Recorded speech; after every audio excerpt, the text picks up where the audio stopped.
thank you for having me. It's a pleasure to be here. Special thanks to Judy for putting together every month a dynamic event for the Kitsilano business community and for the Vancouver business community. They come all the way from Vancouver, actually. Victoria, I mean. I'm really impressed, Judy, with the level of diligence and quality you put into these presentations so we can all have a great experience. I'm invited often to speak, and Judy really looks at the details, and sometimes it's all in the details to bring you this experience. It's a beautiful and happy group, and I'm really happy to be here today. October is a small business month.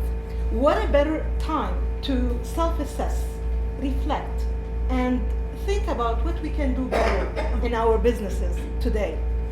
I'm really excited to share with you some insights that I'm confident that they will fuel some confidence in your own business activities and potentially help you bring your business to the next level. Today's topic is highly relevant because building resilience, it is key to developing your business and having the sustainability side of it. However, this topic, unfortunately, is seldom addressed. And that's why when Judy asked me to speak, I thought, you know what, this is something that is not very much in the communication world. We often talk about other things. And I wanted to share this with you as small and medium-sized business owners. Today's topic, there are 3 segments to my presentation today. So the first one is a story, my personal story. So I warn you, this is sort of a deep story about my personal journey and my struggle to developing the character resilience that helped me in my life, and in my business, and actually in my practice, in my career, in my practice. And I'm hoping to give you one lesson out of this one. The second topic I would like to address, it refers to a phenomenon in physics. It's called escape velocity. And I would like to describe the relationship between this and resilience. And last but not least, I would like to guide you through specific principles that will help you specifically develop that resilience, put you on the right path in the business.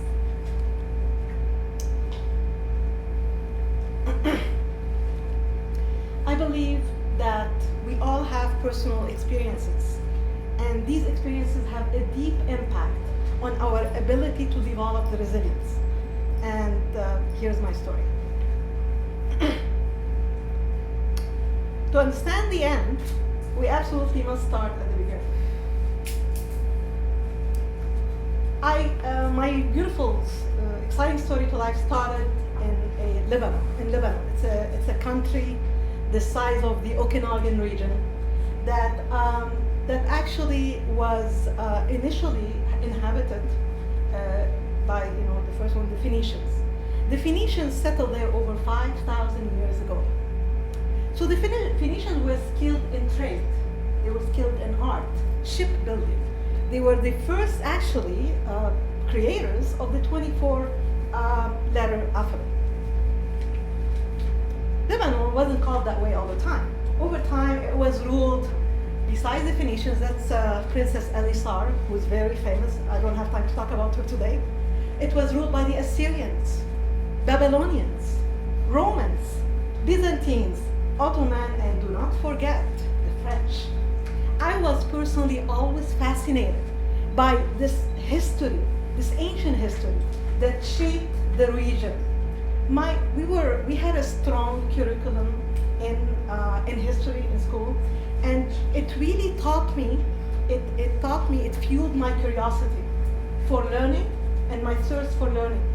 And it really taught us to actually embrace and accept achievements, lessons through changes, and accept really the various cultures. Through these invasions and through this time, the population that was sort of beyond the Lebanese population at that time, it has gone through struggles. But you know what was really interesting, I'm talking about 5,000 years back, right? The world has always been changing. it has gone through struggles, and these struggles, through these struggles, they have learned to embrace positive influences that had tremendous imprint on wild creative things like fashion, cuisine, entertainment, languages, traditions, and also on their ability to develop that prosperity intellectually and economically. So the whole thing's fascinating. At the end of the day, resilience, it starts with individuals. It then is spread to communities, and then it's spread to nations and cultures. And that's how when all these things come together, imagine the magic that this involves. Growing up, I come from a big family of 7 children, 4 brothers, 3 sisters. We lived in my mom and dad were both entrepreneurs, and we lived in a modest apartment overlooking the Mediterranean Sea.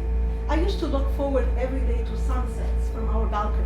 It wasn't much. It was just like the details as a young person. Also, every year, we used to go 3 months a year to our beautiful village in Lebanon. So 3 months a year in the summer after school, we did that. So driving to the village, you could smell the fresh orange trees. And our backyard was filled with fig trees, cherries, and thousands, like I was very small and everything looked much bigger than it is really, of grapes, red and white grapes. Every year, the villagers and the residents, we were there only in the summer, they gathered, and it was such a dynamic teamwork. Families got together to actually make special fresh spices. And you know what? We had like made jams, from the grapes and what have you. And they did a lot of other things. Everybody in the families, and I remember being probably 7, 8, 9, right? So it didn't matter how old you were. We all woke up at 4 or 5 o'clock in the morning, and we all actually got together, and we did have to complete specific activities within a specific time. And the reason for that is that the harvest and the produce would get spoiled, and we didn't have big freezers or big fridges to store this stuff. So there was a bit of a discipline, and as a reward for our discipline, we actually attended live games and festivals, and we were so happy about that. That was the big motivator for us. So we were all in tune with our surrounding. There was something mystical about the pristine nature. Life was so beautiful. And nothing, absolutely nothing, prepared us for what was about to come. Steve Jobs is right. Sometimes life hits you with a break in the head, and you need to make sure that you do not lose faith. Fast forward 4 years later, we were awoken by a horrible explosion. It's a civil war. Our region was literally under attack. Who is fighting who? It really didn't matter. I had 4 brothers. My dad wanted to make sure that they were out of the country, right? They didn't have any weapons or anything. So we were, they wanted to go and actually seek education on safer grounds. I remember my dad gathered us to go through safety and evacuation procedures. My mom was in tears. One of my cousins died with a bombshell. Several of our neighbors' houses were leveled through the bombs. My uncle had lost his leg, and these are like visuals I have from my childhood. And there was a sniper in the region, without any discrimination. He was just shooting at anything that moved. He was preventing people from buying food. So it was, at this time, I was wondering whether we were going to live another day. What a horrible thought for a child. My dad had a heart condition, and he was in and out of the hospital. And his condition, I was tasked with ensuring that he took his pills at specific times. Now, through all this time, we were running out of food. We were running out of potable water. We had no electricity. We learned to live with much less. We learned to sort of live with what we had. Natural life, you have only so much time to do so many things. And, nature, again, connecting with nature. Unfortunately, my dad lost his fight with his condition, and he passed away at the age of 49. Unfortunately, through all these strong emotions, we were getting all of this and trying to digest all of this. Slowly, we started missing school because you know what? Our schools were bombed. So one of my cousins, he's the older cousin that we had at that time, and he's a genius. He took the initiative to teach us math at home. So we reverted to a state shelter, and we started solving, my sisters and I, math problems under the candlelight. We took our physics, and chemistry books and science books. It's all education in French and Lebanon. And we also started polishing our French through reading romances and things like that. And through all of these strong emotions, we still had a glimpse of hope of having a better life elsewhere. A hope that, I had like a vision that I would be successful. I had a vision that I would be knowledgeable, I would be educated. And I also had a vision that, and I don't know how to explain this, but it was, these are thoughts I used to have at a younger age. The vision that I have enough strength to help other people survive, succeed, and prosper if they need to, right? So the sense of loss and death brought more clarity to that vision that I had. Because you know why? Life is very short. We have less time now to do what we need to do.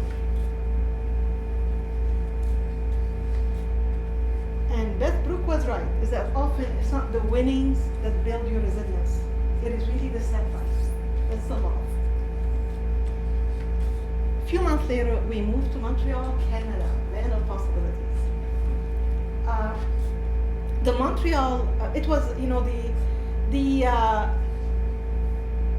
feelings of, we had tears in our eyes, tears of actually first tears of sadness of my father's death, and leaving our little kingdom behind, and tears of joy of reuniting with my brothers. We were alive, and the opportunities for us to achieve our goals were endless. Nothing. We were unstoppable.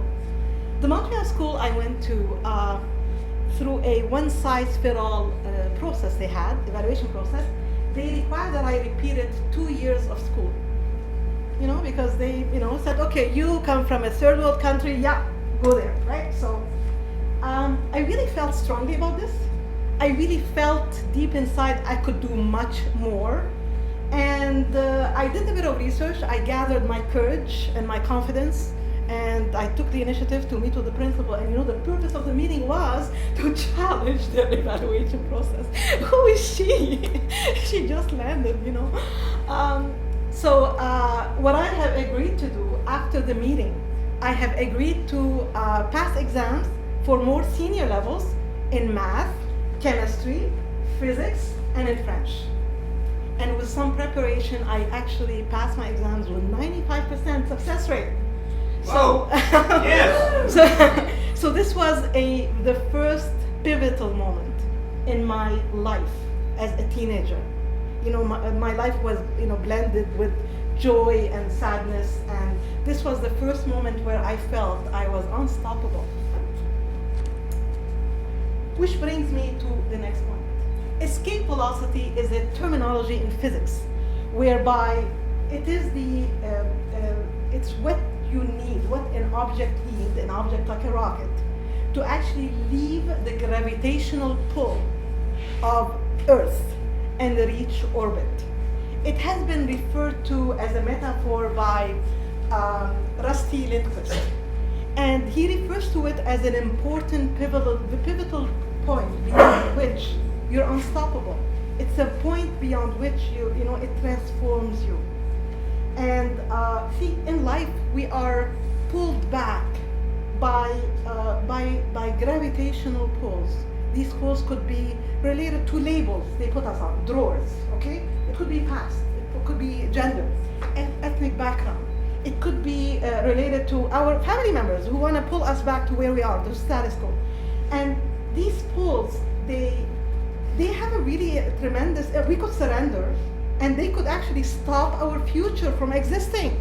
It's horrible, you know? So we have a choice if we really keep an eye on these pulls.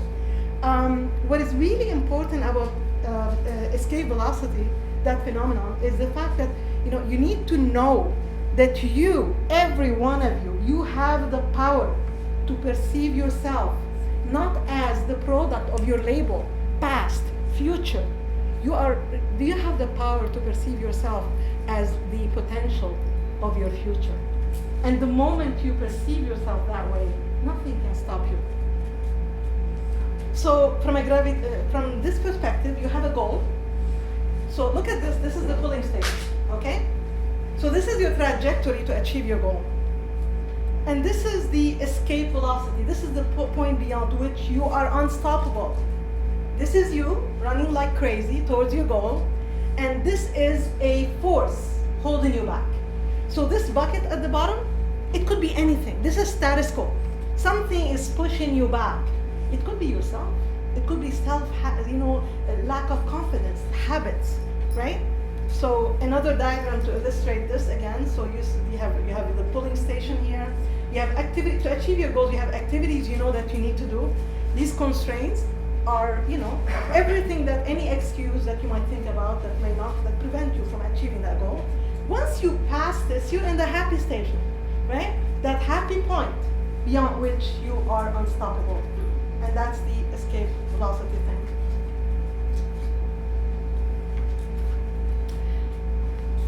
Throughout my career, I've basically at this point I've put myself on a path for continuous learning.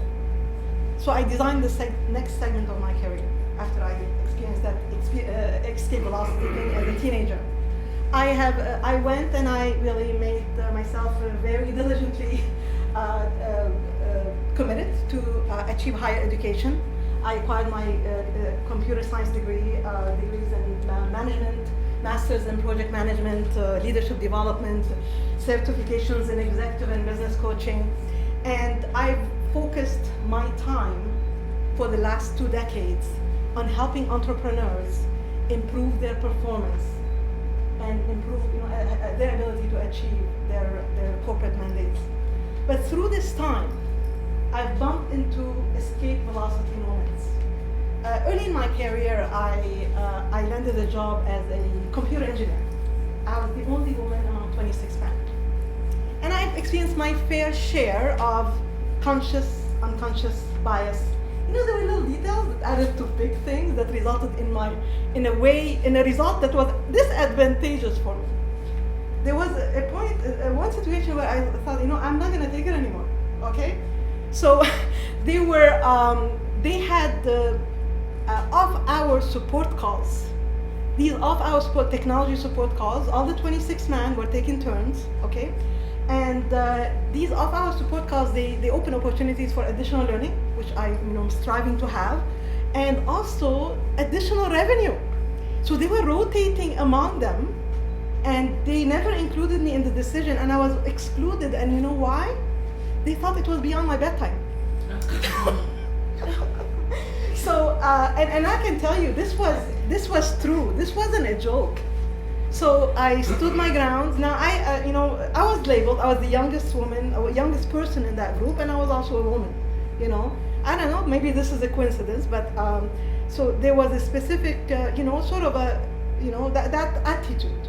So I stood my grounds. I learned the gaps. I learned what I needed to learn. I confronted this, and I proved what. Listen to this.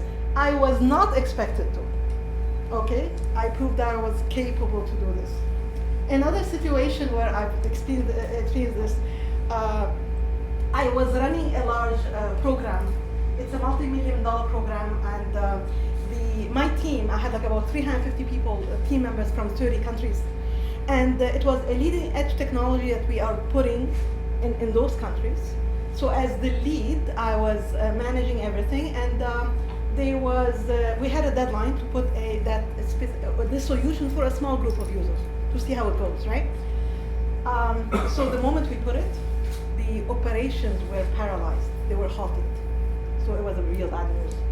Luckily, we had a good contingency plan. We reverted back to the previous state without any problems. Now, there was so much investment put in that. There were jobs on the line. Like it was my responsibility to make sure all of these people, they still had jobs, right? And they were, we were guiding them to do whatever is needed. The senior executives, they were very nervous. They threatened to cancel. They sort of ordered to halt, which we did. But from a business perspective, there wasn't a big impact because we had a good contingency plan. So in this case, we were being pulled. Our pulling station was the aggressive corporate environment. Have you lived that before?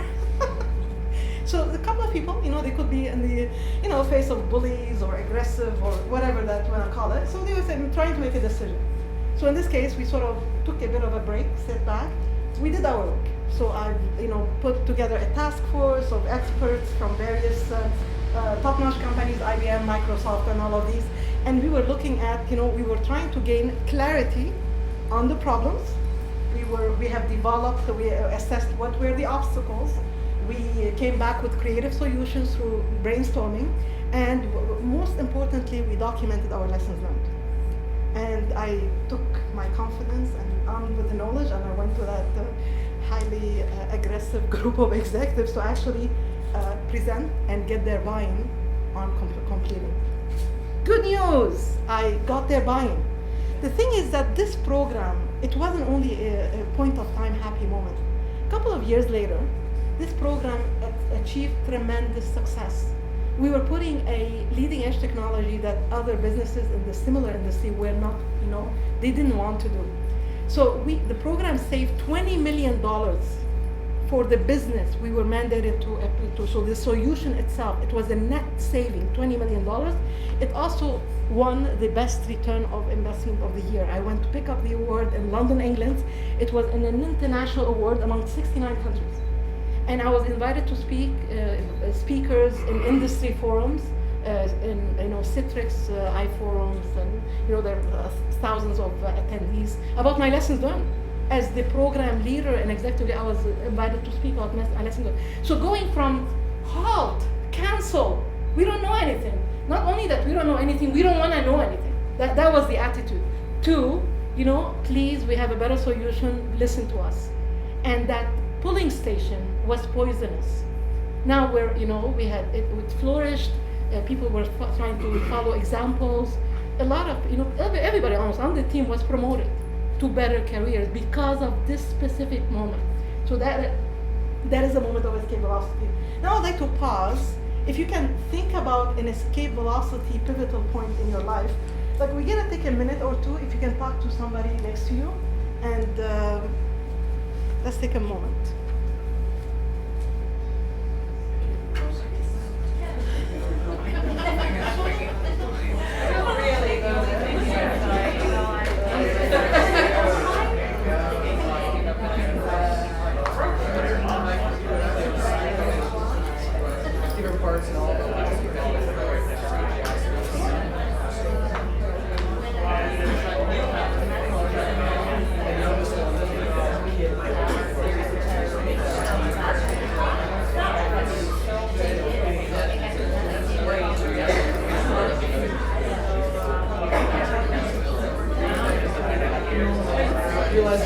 That started. Anybody wants to share? Anybody wants? I just have a room for one person to share. Who would like to share? Anybody? See, it's tough, huh? It's tough getting up and referring to a personal velocity experience you have. I'll tell you mine. Yes, mine please. Is I retired. Yay! Often that we live in a time where people are taking more time before they retire, and they're being pulled into that workstation. And it's a perfect in making that decision that nowadays it's becoming more and more difficult for so many reasons. So as you can see, this is something that you can continue talking about for hours. And what I would like to leave you with this before we go to the next topic is that think of a moment where you almost got to that point and you didn't. and what would you do differently? It is really important because sometimes we surrender. Sometimes we don't do what we are required to do, and sometimes it's a good thing to do it that way. Sometimes it's timing. So just think about that. I would like to leave you with this thought because this is your ability. It strengthens your further ability to build resilience. Now this brings us. How can you prepare an escape velocity if you don't know that there's something to escape from? Well, you have to, and that's going to bring me to the principles. Sounds good. Okay. That's a very good question. In my life, in my career, I've like I mentioned to you, I have about 15 to 20% of my time assigned to learning because I'm irrelevant if I don't have relevancy in my knowledge. People who had university degrees 20 years ago, the knowledge is irrelevant. Even nowadays, schools are irrelevant because it takes them several years to get to the bar, right? I'm continuously learning. And in all aspects, I have a very good curriculum, and that in order for me to be a good teacher, I have to be a good student, right? And this is my sort of dilemma. Now, throughout this, I have basically developed, and I've mentioned these a bit, developed processes to develop, and their principles to follow to develop resilience. None of these principles are earth-shattering. None of them are new. They've been taught thousands and thousands of times through the decades. What is really important about what am I about to show you is it's the quality you put into this. Because you know what? Garbage in, garbage out. Okay? The quality.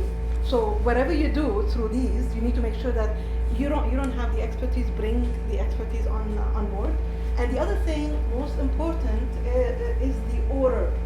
Okay? So exactly in this order, otherwise it wouldn't be as impactful. So the world is always changing. Somewhere, someone is always looking for opportunities or looking for ways to innovate. And this action may, and sometimes it's certain, may render what you're doing less competitive or obsolete. And because of the internet, they're furiously doing at a mass level, 24 hours a day, 7 days a week, and they're reaching your ideal clients probably before you did, and they're looking cuter, better, more attractive, whatever that is. Okay, so there is this thing, and with this in mind, it is important to tackle this because you need to stay competitive, and in order to do this, takes me to the first principle: gaining clarity on. In this case, on your situation. If you don't know the what, you don't know where you're running from, right? So in my previous escape velocity example, we had a problem, but we didn't know what it was. The first thing we needed to do, get the proper expertise and proper outside perspective, because sometimes experts, when an expert and you're in technology, when somebody's looking at the same thing for over and over again, they cannot see anything else.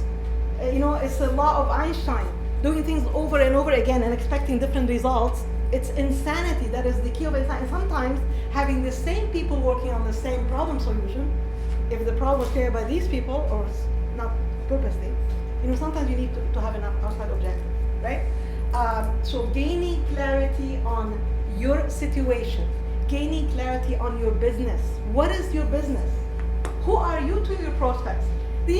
Businesses are not about products and services. They are about the benefits your products and services provide to your clients. And if you are not attracting the clients with the benefits you provide, well, think again, because somebody else will. Okay? The other thing is that the why you are in this business. What's the purpose? Do you have a strong reason why you're doing this? Is it contagious? Is it attractive? Is it gonna draw me to you? And is it reflective in your communication? The other thing is that who's the competition? Do you know who's competing against these services? Locally, nationally, internationally. You're on the internet. You're on the internet, you have to look globally when you're looking at your services. Who else is providing something remotely similar? And what are they doing? So gaining clarity on where you at, it is key to developing your business and doing it in a way that is sustainable. So you have to start, and this is easily said than done, by the way. Sometimes you will need additional help to do this. Try to do it yourself. And I have a couple of suggestions here in where you can start. So first order of business, before you do anything on your business, we all do business for personal reasons, right? So we all deal with these 4 areas in our lives. Business, we have to work, we have to have money, we have to pay the bills, we have family and relationships, and guess what? We need to be fit to do all of this, okay? So these are quadrants, simplified, that need some kind of a balance, okay? So when you're saying, I'm gonna concentrate on focusing on my business, guess what? If you're not careful, the rest will suffer, okay? So when you're looking at this, what I would suggest to do is that on a score of 1 to 10, where 10 is your highest level of satisfaction, I would like you to take some time to sort of, not now, but outside, when you're by yourself, to actually score where you're at. And this is something that's important to do every few months, okay? I put 9 here as a goal, as an example, because 10 is perfection. Nobody really gets perfection, okay? Not in my perspective. So this is an example where a score could be. 5, today is 5 and I want to be to 9 on business. Business and finance, sometimes they follow each other, okay? I put relationship 8 and fitness 8, so they're not, the gap is not big at this point. So these are the gaps, okay? So in order for me, and I'm gonna focus on the business side here, but beware of the other 3 quadrants that will impact your abilities to succeed if you don't have a support in the other areas. I have a 4 score point gap on my business side. What does that mean? How am I gonna get to 9, okay? So suppose I have a goal in there. Suppose my goal is to, for me to be happy, I need to have enough clients and enough money to make an additional $300,000 a year in the next 12 months for my products and services. Is my goal smart? Let's check, okay? So is it specific? Yes, it has, at this level, at 10,000 feet above the ground, yes. So I want to make $300,000 additional from my current products and services in 12 months, right? This is, you need to sort of provide sub-objectives to do that. Is this goal measurable? Yes. 300,000. If I don't make it, I know I failed in that goal, right? Is it aligned with my values? Now, this is very important because if it's not aligned with your personal value, if you're compromising something to achieving this goal, something will suffer. And you might achieve the goal, and you might, I have stories I don't have time to tell here about what would happen in this case.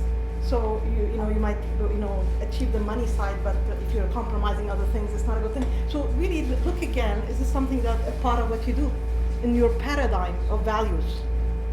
Is this realistic? Realistic, okay, so in order for me to sort of set the stage in terms of where I want to go, I have to start with where I am today. Suppose I'm making $400,000 today, and I will make $300,000 additional.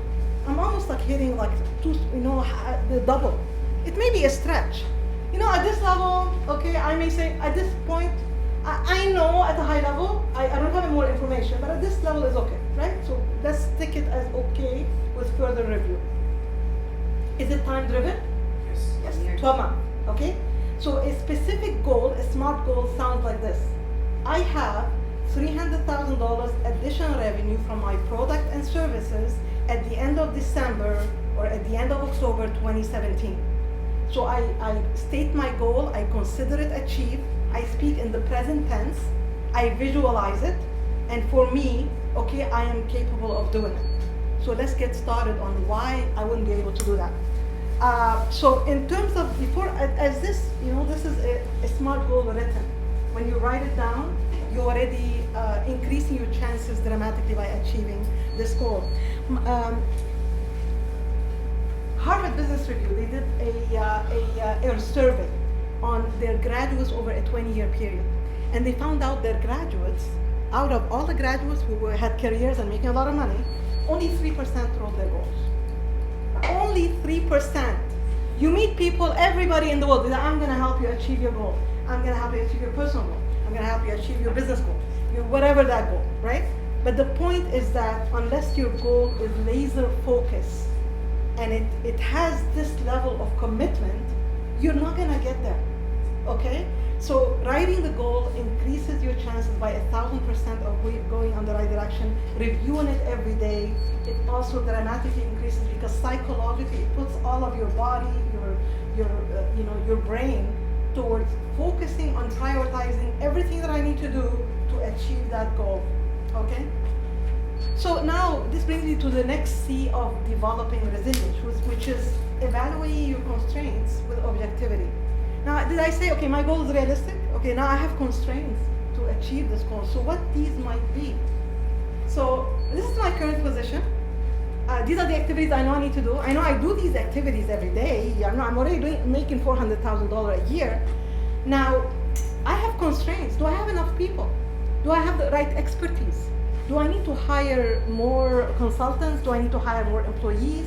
Do I need to get software? Do I need to change my internet website? Do I need to improve my own skills? Do I need to learn something new? So what are these? List everything that comes to light. Start with things that are easily attainable. If there is a piece of knowledge that you can obtain from your surrounding, like family members, friends, you have to trust that the knowledge is going to be, reliable. I strongly suggest to do that, and then go bigger. What is going to prevent you from achieving this goal? So, and then once you pass this, you get that happy point, escape velocity, where beyond this point you're unstoppable, as I mentioned. So this diagram, it is very much aligned with the escape velocity diagram because it's all about obstacles and how you develop the resilience to get there. 80% of the conditions or obstacles that are presented to us are internal to us. So problems with money, resources, time, we can do something about, right? So it's a question of you prioritizing your life to get these so you can put the money in that goal, or money or resources or time. Unfortunately, some conditions are outside of our control. Like, if you're doing business in the east side these days, and you may end up with a hurricane or with Matthew storm, right?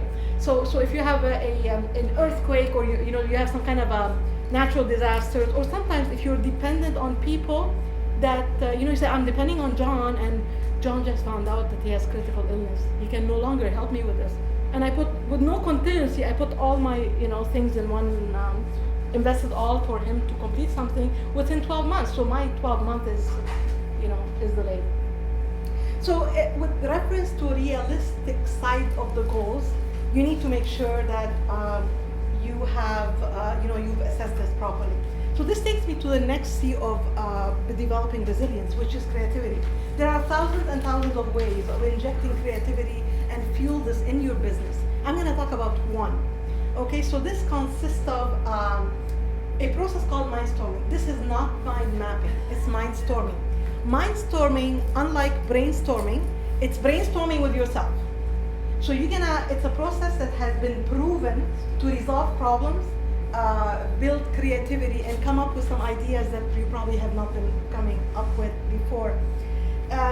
This is what you do to do that. You block some uninterrupted time with your life, and when I say uninterrupted, listen, you are not available.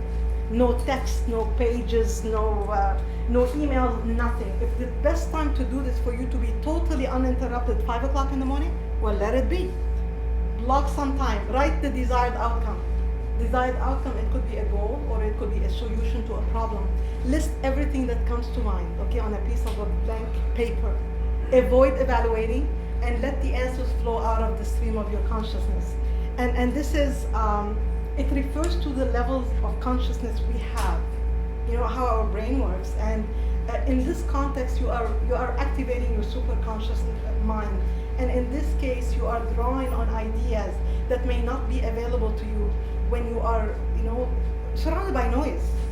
The world is full of noise. Sometimes if you're listening to something, it's noise. You are not taking me time to do this. It would be good to have some few minutes meditation prior to taking this exercise.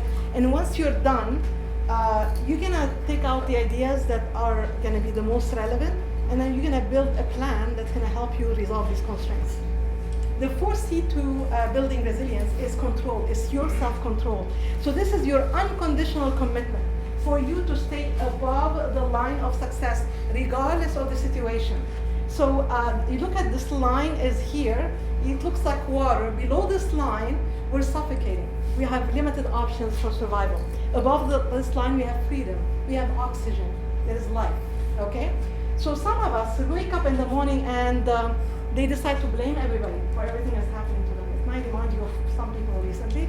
Make excuses for not being able to do what they need to do. They are negative, okay? Not only they're negative, they're drawing negativities around them. They are in denial about the first three. And last but not least, they're limited in their view, their vision of what's available to them. So we call these people victims. Not only they're victimizing themselves, they're victimizing their surrounding, their world. Some other people, they actually wake up in the morning and they're proactive, like we're doing this morning. We are going through the C's of developing resilience. You know, when you're doing this, you're proactively writing your goals, you're being proactive. Taking responsibility, because you know what? Once you write something and build the best plan on the planet, things will not work. So take responsibility for it. Don't blame other people, because the buck stops there.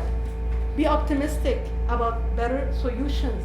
Have a vision for more innovative, better future, and seek excellence in everything you do. We call these people victors. They decide to actually live above the line.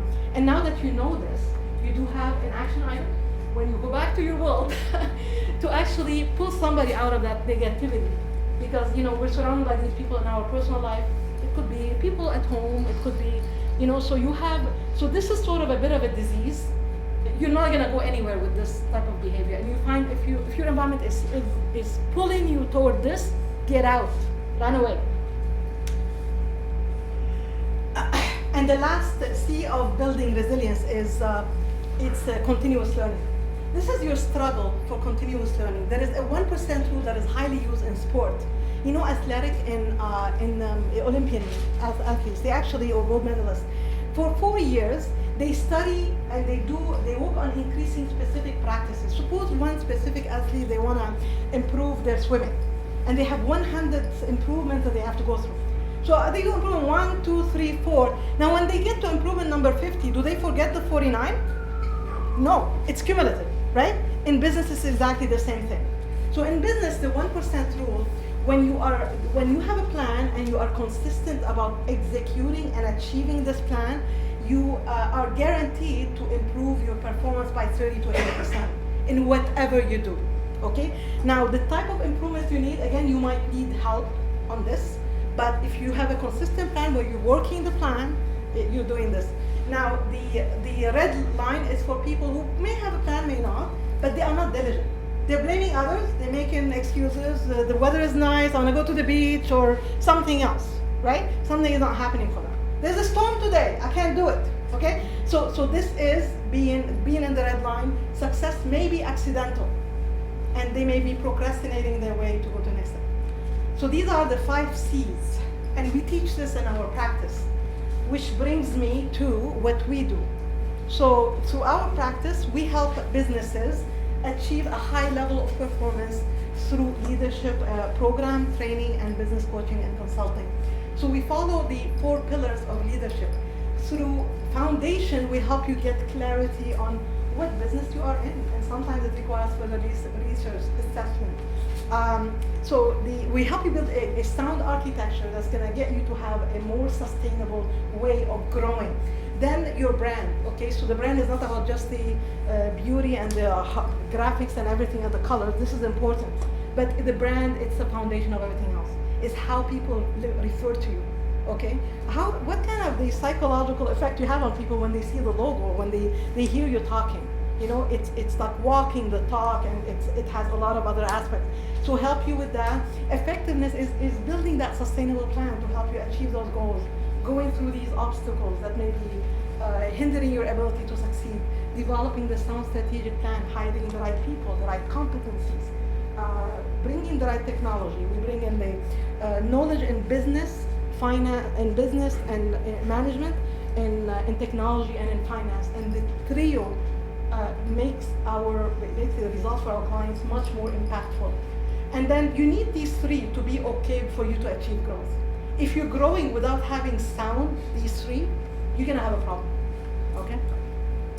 So the thing is that our leadership program, they help you get a turnkey solution for you to outperform your competition at any time. Our programs are all eligible for government grants, so you can get some subsidized grant on that. We can help you obtain the grants and achieve the results. For further information, I provide complimentary review. Would love to speak with you. Thank you.